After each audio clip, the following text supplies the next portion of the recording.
बंधुओं, जब जीवन में भक्ति आएगी तभी आपके हृदय में सद्ज्ञान प्रकट होगा। वैसे ज्ञानी सभी लोग होते हैं, सांसारिक ज्ञान सबको होता है, क्योंकि सबके पास भगवान ने बुद्धि दिया है। तो बुद्धि से शिक्षा प्राप्त करके ज्ञानी तो हो जाता है, लेकिन वो संसार का ज्ञान होता है, आत्मज्ञान नहीं होता है।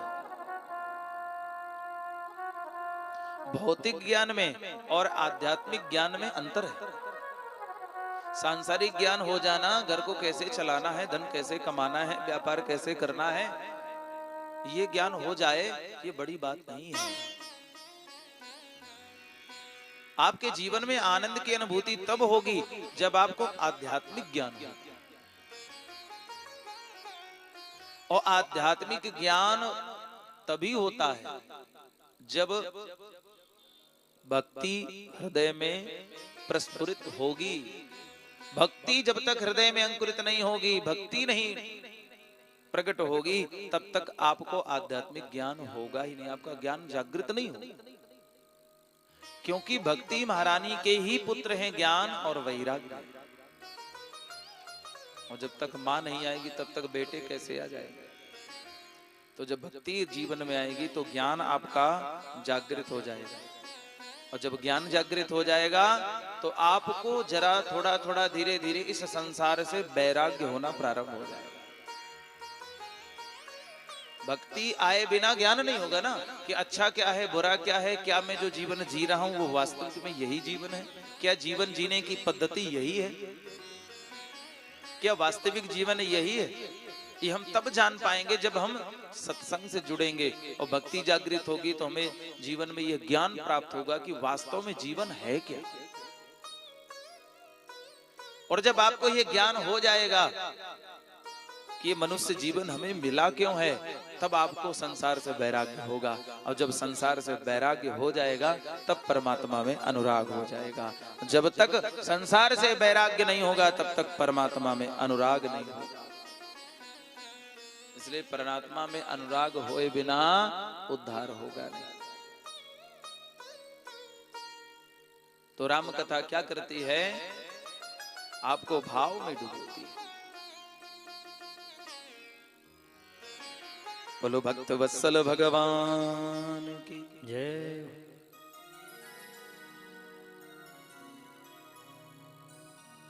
एक बड़े अद्भुत संत हुए हैं, बड़े उच्च कोटि के संत, जिनका नाम था प्रयागदास। ये इतने अद्भुत संत हुए, बड़ी अद्भुत कथा है।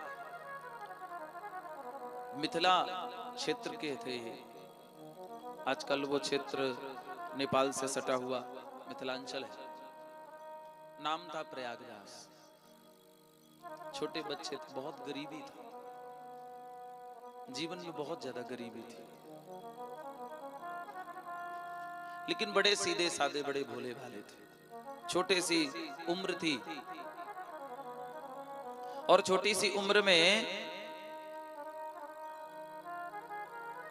एक दिन अपने मित्रों के संग खेल रहे थे।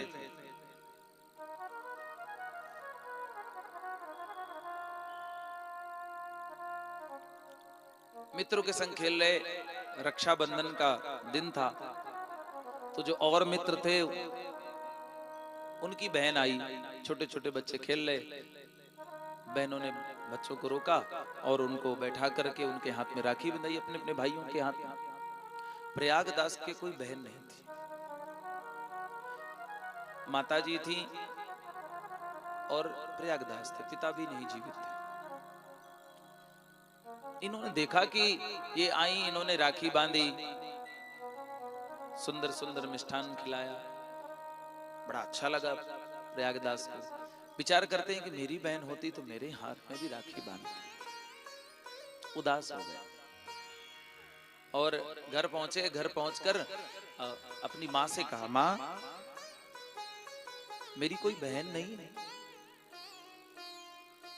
मेरी कलाई सुनी है माँ, मेरे हाथ में भी कोई बहन होती तो राखी बांधती, मेरी कलाई भी सुनी नहीं रहती। छोटा सा बालक था, माँ को लगा कि उदास रहेगा बुरे दिन, इसलिए माँ ने भाव में कह दिया। माँ इनकी बड़ी भक्ता थी भगवान की। माँ ने कहा, बेटा कौन कहता तुम्हारी बहन है? तुम्हारी बहन तो है, तुम्हारी बहन कहाँ रहती है मेरी बहन? तो बताया कि तुम्हारी बहन अयोध्या में रहती है। क्या नाम है उनका? बोले उनका नाम सियाजू है। बहुत बड़े राजघराने में उनका विवाह हुआ, इसलिए तुमने कभी देखा नहीं। और तुम्हारे जो जीजाजी है ना, वो अयोध्या के राजा हैं, राजा राम।